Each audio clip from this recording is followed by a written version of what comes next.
It's a very great pleasure to welcome you to the Courtauld Gallery, which is reopening after an ambitious 3-year modernisation programme. My name is Ernst Walkthrough. I'm the ANF Pettiga head of the gallery, and this morning on this short tour I would like to show you some of our renovated spaces and some highlights of the collection that you can discover there.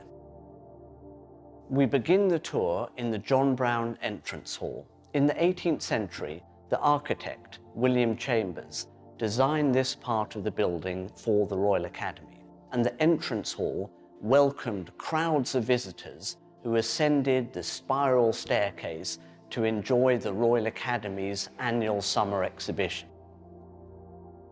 Visitors begin their journey through the collection in a new gallery dedicated to the medieval and early Renaissance periods.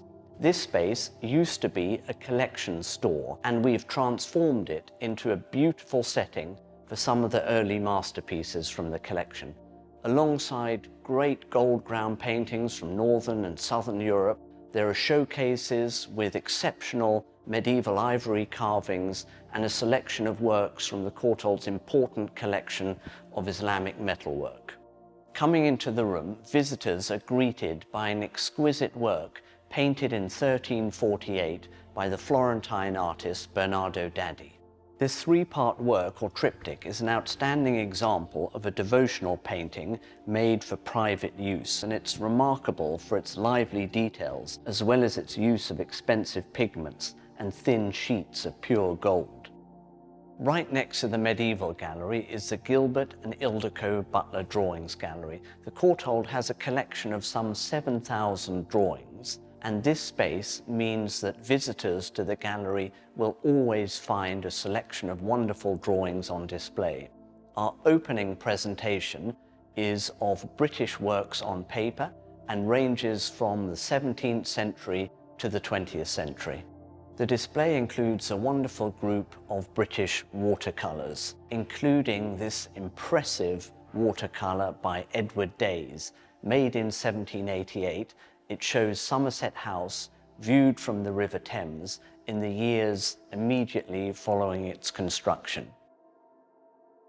Moving up to the second floor, visitors enter the Blavatnik fine rooms. New floors, new lighting, elegant showcases, and new decorative schemes have completely transformed these important historic spaces. They now house some of the best-loved works from the Courtauld's collection, from the Renaissance to the 18th century. The first 2 rooms are dedicated to our Italian Renaissance collection, and here we're combining the secular and the sacred in a very rich display. 2 of the highlights include the celebrated pair of wedding chests from 1472 and the great Botticelli altarpiece, comprehensively redisplayed now after a 3-year conservation project. The next gallery showcases outstanding paintings from Northern Europe. They include Lucas Cranach's beguiling painting of Adam and Eve in the Garden of Eden, and 2 rare panels by Peter Bruegel the Elder. One of those, The Flight into Egypt, was owned by Peter Paul Rubens, who is the focus of the 2 subsequent galleries.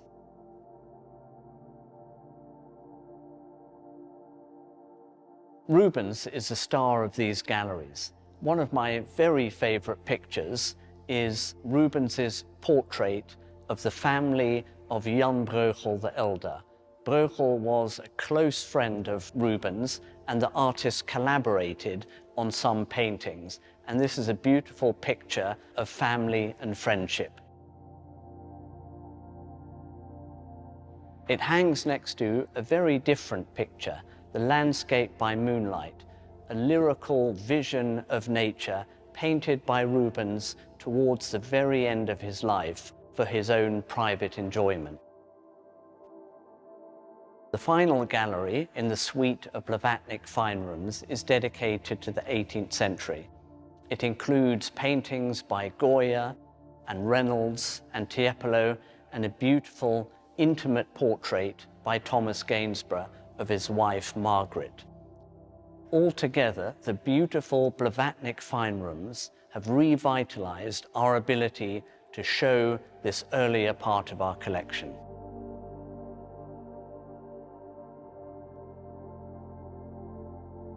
Also on the second floor is the new project space. We're going to use the project space to showcase collections and research from across the wider Courtauld Institute of Art.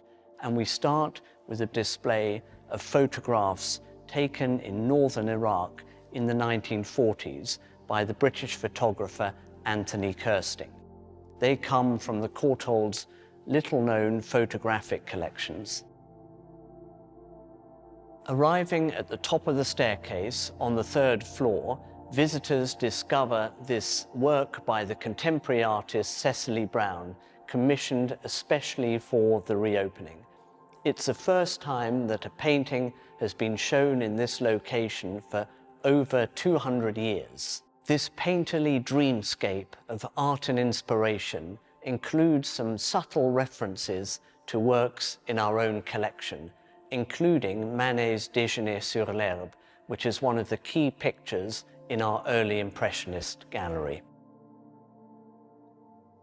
The most important pictures of our early Impressionist collection are shown in the Western Gallery. They include modern landscapes, such as Camille Pizarro's view of railway tracks at Lordship Lane in Dulwich, painted while he was a refugee from the Franco-Prussian War, and also subjects of modern life.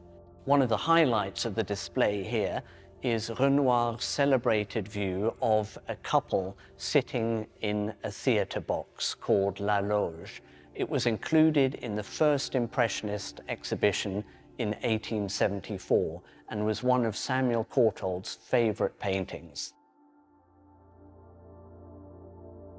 Moving through the early Impressionist gallery, we arrive in the magnificent LVMH Great Room. Previously subdivided into 4 separate small spaces, we've restored the Great Room to its magnificent original proportions and installed it with one of the greatest collections of Impressionist art to be found anywhere.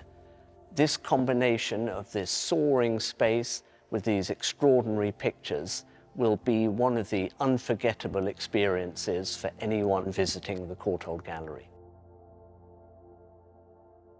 2 great Tahitian paintings by Paul Gauguin introduce the displays, and there are wonders at every turn.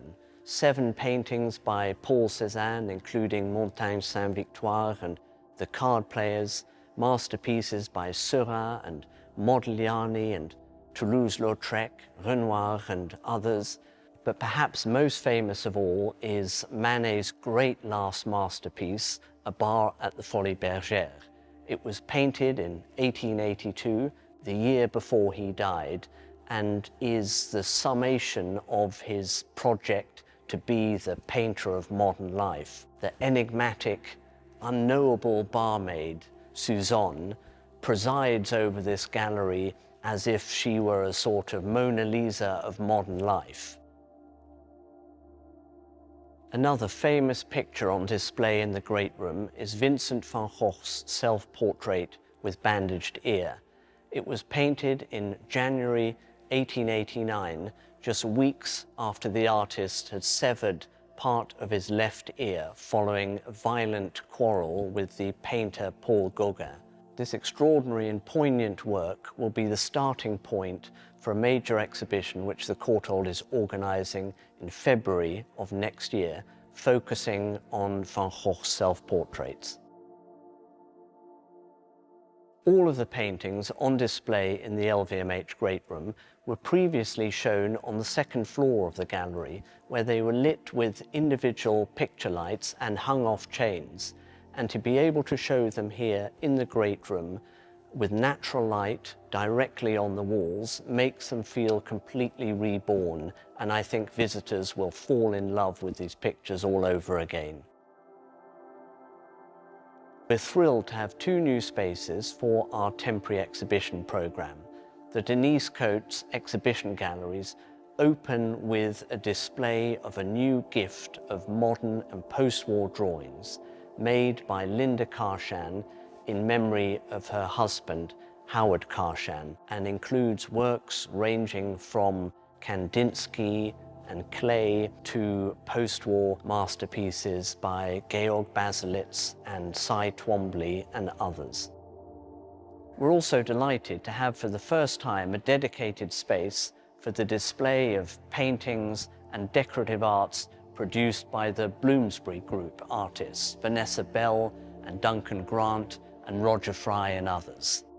The room has a very different character from the other spaces in the gallery and is deliberately meant to evoke the decorative schemes and taste of the Bloomsbury Group.